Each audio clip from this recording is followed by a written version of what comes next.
Much like The Simpsons, Futurama has made a handful of predictions about the future that have come true.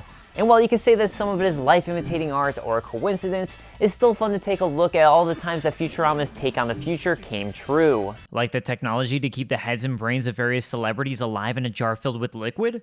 I'm your host, Ron Popeil, inventor of Mr. Microphone, the spray-on toupee, and of course, the technology to keep human heads alive in jars. Came true in 2020. So let's take a look at the 11 times Futurama predicted the future. I'm not going to beat around the bush. Drones have been around for a long time. The first quadcopter was created in 1907, and there were remote control airplanes commercially available in the 1950s. But we didn't really see drones with the camera attached take off until the mid-2000s, and their prominence in practical video use take off until the 2010s. Meanwhile, Futurama's 1999 episode, Ahead in the Polls, features flying video cameras taking footage of Jack Johnson and John Jackson's political debate. The cameras definitely look different from today's lightweight and practical drone cameras, but still something Futurama accurately predicted we would see in the future. Science fiction shows have long depicted different iterations of what a virtual reality world would look like.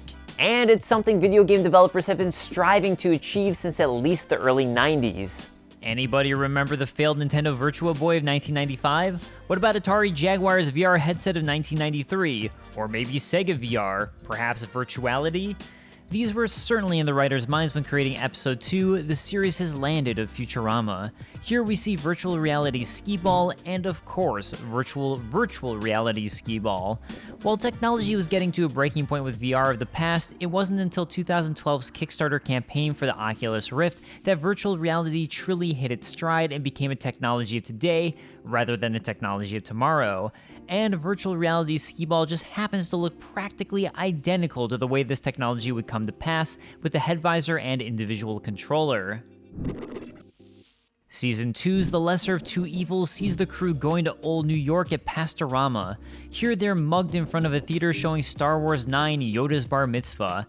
At the time of the episode's 2000 release, Episode 1 had recently come out in 1999, with Lucasfilm having no plans of creating a new trilogy of movies beyond the prequels. While this was definitely just a fun pop culture gag the team created for the background, sometimes life imitates art. Although Episode 9 was sadly dubbed The Rise of Skywalker, Yoda's Bar Mitzvah was a far better title. The pilot episode of Futurama sees Leela communicating via device strapped to her wrist. This, of course, resembles the 2015 Apple Watch, which now allows people to do just that, although in a much sleeker and less clunky-looking way. Where there's technological advances, sex will always be one of the first things to follow. Notoriously, VHS beat out Betamax due to the availability of porn on VHS tapes, although that may not be totally true according to Wikipedia. But enough of the history lesson. Today we're going to talk about the future. A sexy, sex-filled robot sex future. Futurama's Season 3 episode, I Dated a Robot, features Fry downloading Lucy Liu's likeness into a blank robot that he uses for companionship and, intimate companionship. Today, we're not there yet, and of course can't download someone's entire likeness into a robot. But sex robots are getting more and more realistic, with new models holding conversations, showing more emotion, and having more functionality.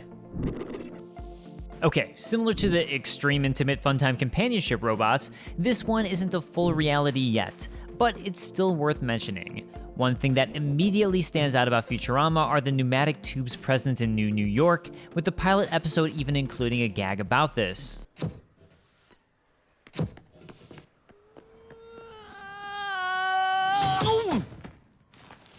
Psst, tourist. Plus regular traffic congestion that looks horrifying. So where does reality merge with this?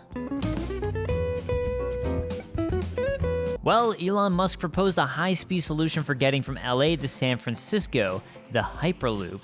While not exactly the same, as passengers would be seated in individual pods that travel through the tube, it's still an overall similar means of travel. And while it isn't out yet, advancements have continued to be made on the technology, with SpaceX making the concept open source and various competitions showing continued improvement. B-E-N-D-E-R, Bender! B-E-N-D-E-R, Bender! One of Bender's most notorious traits is booze. And as Fry put it so eloquently, Poor Bender, you're seeing things. You've been drinking too much, or too little. I forget how it works with you. Anyway, you haven't drunk exactly the right amount. while Bender's booze addiction was certainly written for comedy and not to predict the future, as why would a robot need alcohol or even get a buzz from it, reality has come up with a way. Sort of. In 2015, New Zealand company DB Export thought up an environmentally friendly way to get rid of their waste from brewing beer by turning it into ethanol, or brutroleum as they dubbed it, which could be used as an alternative to fossil fuels in order to fuel cars. While biofuel has been around for a while, with bioethanol in particular being an alcohol created through fermentation and used in the US, this is the first time we've seen beer used and commercially available for cars. I mean, robots. I mean, carbots. In Season 2's The Honking, Bender is run over by a werecar, transforming him into a werecar as the viruses spread. The only way to stop this is by stopping the source and original werecar, which leads the crew to Calculon. The year was 2019, and I was just a lowly robot arm working in an automotive research lab. I was working on Project Satan.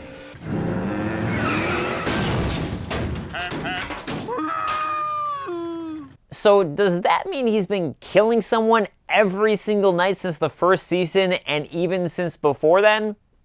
Anyways, let me take you back in time. Way back in time. Back to the year 2019. 2019. An innocent promobot was standing on the side of the road when a self-driving Tesla struck and killed it. to be fair, It's possible this was all a PR stunt, as A, why would a robot just be on the side of the road like that? B, internet users have been quick to point out what looks like could be a rope that might have pulled the promobot over. C, it was definitely a werecar. can you imagine how embarrassing it would be to be in an award show and announce the wrong winner? And the Academy Award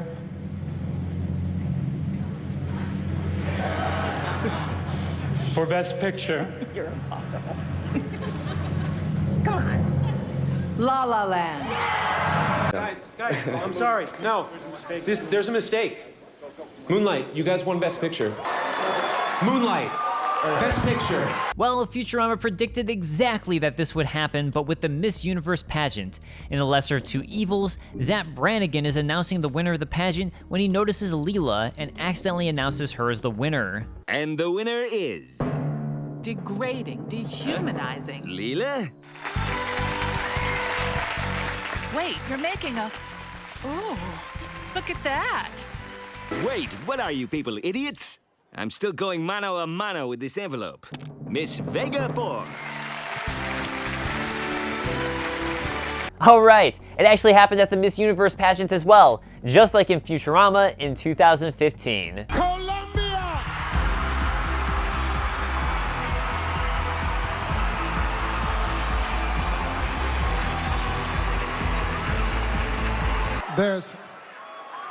I have to apologize. The first runner-up is Colombia. You know, you'd think he'd correct it right away rather than go through all that pomp and ceremony first. But just like in Futurama, Miss Columbia was fully awarded the crown and everything before he stepped back in. In Futurama's A Big Piece of Garbage, New York of the year 2052 rocketed its garbage into outer space.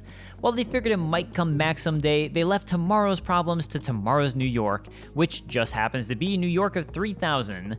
The giant ball of garbage is on its way back to Earth, and New York is an asteroid. And Professor Farnsworth proposes another rocket of garbage be sent out to intercept the first ball, knock into it, and veer it off the course of Earth. If we could build an object the exact size, density, and consistency of the garbage ball, it might just knock the ball away without smashing it to bits. Creepily enough, a comet that looks just like a skull passed by Earth in 2015 that looked like a harbinger of death. It missed Earth by a mere 300,000 miles, but what happens if it was going to hit Earth? Well, scientists today propose redirecting the asteroid similar to in Futurama. In fact, in 2018, NASA approved DART, or the Double Asteroid Redirection Test, which will be attempting to redirect an asteroid using a spacecraft impact in the early 2020s. This test will be on a non-Earth directed asteroid, so it's a safe way to test this method out before the actual need arises. So it's not quite the same as sending a garbage ball into space to knock another giant garbage ball, but Professor Farnsworth was right on the money. Another Professor Farnsworth ideas from the episode A Big Piece of Garbage comes in the form of the smelloscope. Eureka! Did you build the smelloscope? No, I remembered that I built one last year. Professor Farnsworth's smelloscope allows Fry and others to smell various astronomical odors, which leads to them finding the giant garbage asteroid heading their way. While this seemed sort of pointless and really just written for the joke when the episode was released in 1999, just 1 year later, in the year 2000, the Nasal Ranger was introduced to the world. That's right, Futurama's funkometer scanning device is now a reality, and the Nasal Ranger itself has a centometer. And amazingly, there are real-world practical evaluations used by the Nasal Ranger today, such as California monitoring the stink rating of landfills and Denver using it to monitor smells, where anything a certain grade or over would be a violation. And there you have it, the various times Futurama has predicted the future. What do you hope comes true that hasn't yet? Let us know in the comments below, and I'll see you guys next time. Peace.